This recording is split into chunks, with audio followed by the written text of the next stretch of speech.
जय श्रीमन नारायण दोस्तों, एक बार आपका फिर से स्वागत है। तो चलिए वीडियो शुरू करते हैं और आज जानते हैं उन 5 चीज़ों के बारे में जिनको कभी भी भूलकर या फिर गलती से किन्नरों को दान में नहीं देना चाहिए। ऐसा करने से महालक्ष्मी रूठ जाती हैं और घर कंगाल हो जाता है। देखिए, हमारी संस्कृति में किन्नरों को दान पुण्य करना काफ़ी अहम माना गया है, काफ़ी अच्छा माना गया है। हालांकि साथ में ही धर्मशास्त्रों में ये भी कहा गया है कि हमें भूल कर भी ये 5 चीज़ें किन्नरों को कभी भी जीवन में दान नहीं देनी चाहिए, वरना घर में कंगाली आते देर नहीं लगती। तो चलिए आज इस वीडियो के माध्यम से जानते हैं उन्हीं 5 चीज़ों के बारे में जिनको आपको किन्नरों को कभी भी नहीं देना चाहिए। ये जानने के लिए मैं आपका इस वीडियो में स्वागत करती हूँ। वीडियो अच्छी लगे तो लाइक कर दीजिएगा, चैनल को सब्सक्राइब और नोटिफिकेशन बेल को दबाना बिल्कुल भी ना भूलिएगा। चलिए, भारतीय संस्कृति में जैसा कि कहा गया है कि दान पुण्य करना काफ़ी अहम माना गया है। सनातन धर्म में कोई भी त्यौहार तब तक पूरा नहीं होता, तब तक पूर्ण नहीं होता जब तक आप किसी ज़रूरतमंद को दान नहीं दे देते। किन्नरों को भी दान देना एक बहुत अच्छा कर्म माना जाता है, एक पुण्य कर्म माना जाता है। कहा जाता है कि किन्नरों के आशीर्वाद से घर में सुख समृद्धि और तरक्की आती है। हालांकि ये 5 चीज़ें ऐसी हैं जिन्हें भूल कर भी आपको किन्नरों को दान में नहीं देना चाहिए, वरना आपको कंगाल होते हुए देर नहीं लगेगी। तो चलिए आज इस वीडियो में जानते हैं ऐसी ही 5 चीज़ों के बारे में कि वो कौन सी हैं जिन्हें किन्नरों को दान देने से बचना चाहिए। तो उनमें सबसे जो पहला दान है जिसे आपको नहीं करना है वो है पुराने कपड़े।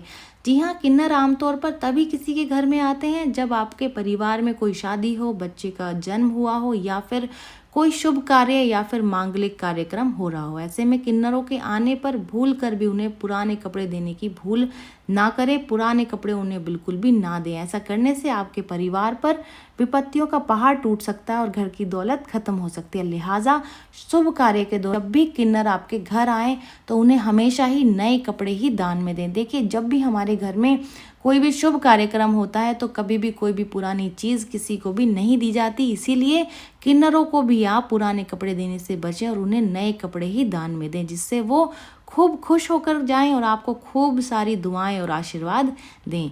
तो चलिए दूसरा दान जान लेते हैं जो कि आपको नहीं करना है, वो है झाड़ू से जुड़ा हुआ। हम सब जानते हैं कि झाड़ू को माँ लक्ष्मी का पर्याय माना जाता है। ये उनकी सबसे प्रिय वस्तुओं में से एक है। ऐसे में झाड़ू का निरादर करने से, गंदगी में रखने से या फिर दान करने से माँ लक्ष्मी रुष्ट हो जाती हैं, नाराज हो जाती हैं। लिहाजा कभी भी झाड़ू को किन्नरों को या फिर किसी अन्य व्यक्ति को दान में नहीं देना चाहिए।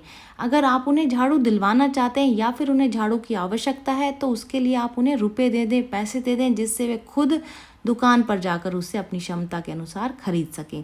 तो चलिए जान लेते हैं तीसरा उपाय, किन्नरों को तेल दान देने का आप परहेज करें। जी हाँ, हर किसी के घर में तेल होना एक आम बात है। इससे खाना बनाने में, शरीर पर लगाने में इस्तेमाल किया जाता है। धार्मिक मान्यताओं के मुताबिक रसोई के तेल को आपको भूल कर भी किन्नरों को दान नहीं करना चाहिए। देखिए, तेल को तो आपको किन्नरों को क्या कभी किसी को भी दान में नहीं देना चाहिए। माना जाता है कि ऐसा करने से परिवार पर बड़ी आफत आ सकती है और घर का सारा सुख वैभव खत्म हो सकता है। अगर किसी को तेल की आवश्यकता है या तेल की ज़रूरत है और आप उसको तेल दिलवाना चाहते हैं तो आप उसको उसके बदले में पैसे दे सकते हैं ताकि वो दुकान पर जा कर के खरीद सके। तो चलिए चौथा दान जान लेते हैं, वो है स्टील से जुड़ा हुआ। जी हाँ, स्टील का सामान देना भी बहुत ही बेहद ही अशुभ माना जाता है। किन्नर हमेशा देखिए शुभ मौके पर आपके परिवार को दुआ देने के लिए आते हैं। ऐसे मौके पर उन्हें आप स्टील का दान देने से बचें। मान्यता है कि ऐसा करने से घर में मानसिक अशांति पैदा हो सकती है और परिवार के लोगों में कलेश की स्थिति बन सकती है। लिहाजा बीमारी भी आपके परिवार को घेर सकती है। तो आप स्टील के बर्तन देने से या स्टील का सामान देने से आप बचें। अगर आपको बर्तन देने ही हैं तो आप किसी और धातु के बर्तन उन्हें दे सकते हैं या फिर उसकी जगह आप उन्हें पैसे दे सकते हैं। तो चलिए सबसे आखिरी दान जान लेते हैं, वो है प्लास्टिक के सामान से जुड़ा हुआ। देखिए, प्लास्टिक का सामान देना भी ठीक नहीं माना जाता। धार्मिक शास्त्रों में ये कहा गया है कि किन्नर जब भी किसी अच्छे मौके पर, शुभ मौके पर बधाई देने के लिए आपके घर आएँ तो उन्हें प्लास्टिक का सामान देने से आप बचें।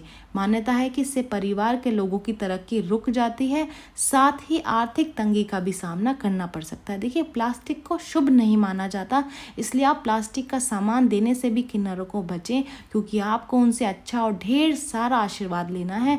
तो आप उनको अच्छी अच्छी और नई नई चीज़ें दें, जिससे वो आपको ढेर सारा आशीर्वाद दे के जाएँ और आपके घर में सुख, समृद्धि और शांति बनी रहे।